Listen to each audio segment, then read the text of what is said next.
Shalom, shalom! Estamos mais um momento juntos agora aqui no canal A Rota da Teologia. Eu estava ali gravando uma aula e algumas aulas para uma turma que eu tenho de teologia presencial e que está online agora, e eu pensei, vou gravar também um vídeo aqui para o canal dentro dessa mesma proposta de assuntos que estamos abordando, porque tem um grande interesse para o público a nível global, a nível geral. Vamos falar um pouquinho hoje sobre o fenômeno desigrejados. Esse fenômeno tem surgido nos últimos 8, não vou colocar os últimos 10 anos, vou colocar aí dos últimos 5 anos para cá, 6 anos para cá, esse fenômeno tem tomado uma proporção maior e hoje torna-se um estudo, um fruto de um estudo, de uma pesquisa, torna-se um objeto de estudo teológico, porque é um assunto que tem sido muito debatido e pensado e repensado e refletido. Na verdade, os desigrejados são pessoas inconformadas, que não aceitam, não se conformam, não se enquadram, não se contextualizam com o verdadeiro sentido igreja, corpo, igreja, organismo e igreja, organização, que esse é o sentido e o prospecto bíblico. E eles não concordam porque eles têm, muitos deles, fissuras dentro da sua alma, dentro do seu interior, e possuem alguns rancores, alguns sentimentos contrários, e aí começam a compor a sua própria esfera de religião e de religiosidade e são totalmente adversos à igreja. Caracterizando eles, nós podemos dizer que os desigrejados, eles não aceitam qualquer forma organizada e institucionalizada, uma vez que, segundo seus conceitos, Jesus não organizou e nem construiu templos. E isso está e não é por causa desse ponto que você vai dizer isso, porque Jesus, eles esquecem que Jesus diz, eu edificarei a minha igreja e as portas do inferno não prevalecerão contra ela. Jesus não construiu templos, mas pregou no templo, pregou nas sinagogas, porque elas já na época dele já tinham, e ele não veio para construir templos, mas veio para pregar o evangelho, para que após os apóstolos fizessem essa atividade e desse a continuidade da implantação do cristianismo e, com essa implantação, a construção da estrutura física da igreja. Tanto é que em Atos Apóstolos já vamos ver nascendo essa construção da estrutura física, orgânica e organizacional da igreja.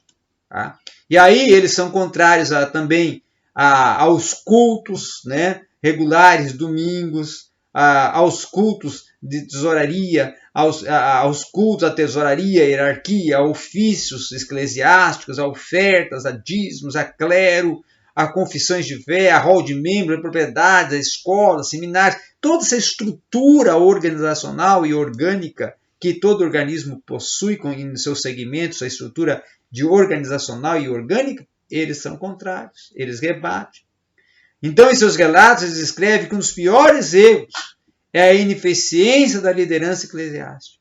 Haja vista que a organização humana tem falhado e caído em muitos erros, pecados, escândalos e prestado um desserviço ao Evangelho, chegando ao ponto de afirmar precisamos sair dela para podermos encontrar a Deus.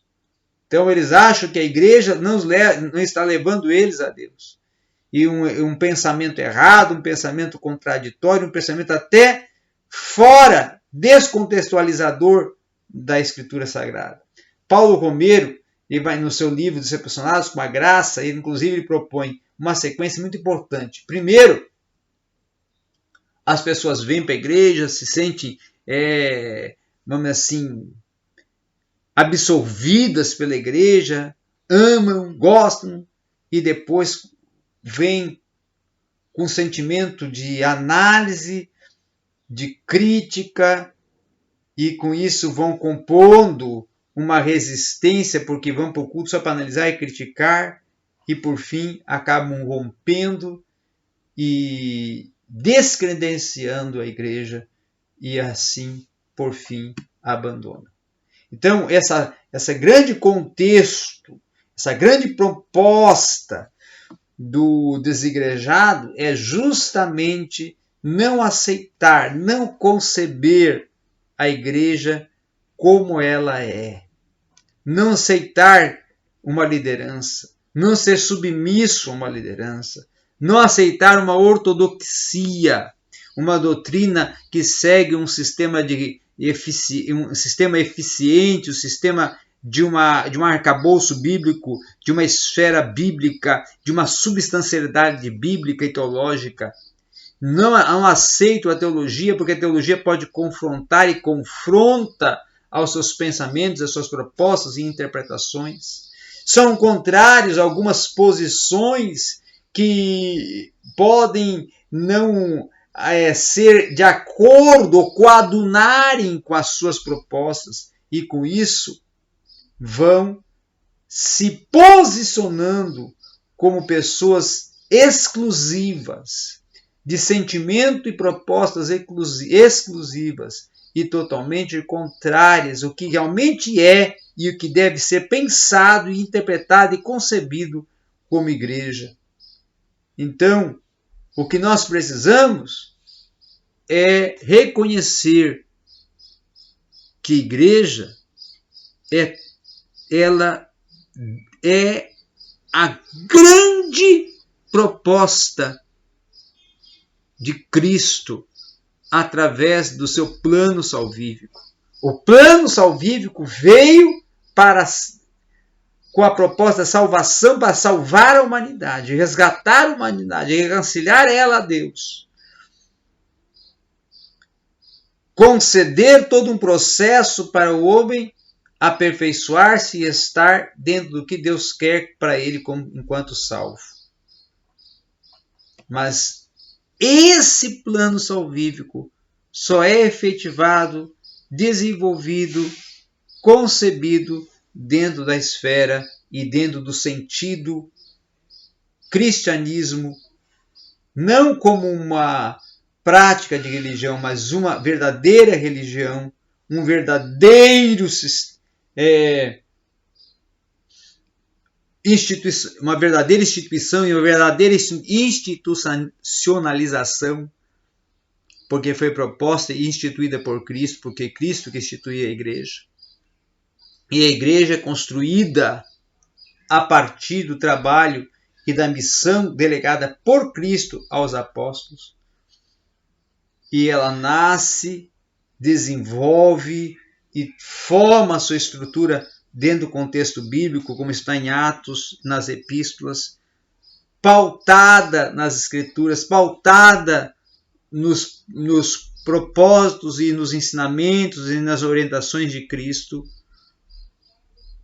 E dentro desse conceber, a igreja nasce, cresce e desenvolve-se organizacionalmente, porque ela é um organismo e como organismo tem que ter um aspecto organizacional e uma estrutura ministerial e toda uma estrutura eclesiológica e eclesiástica.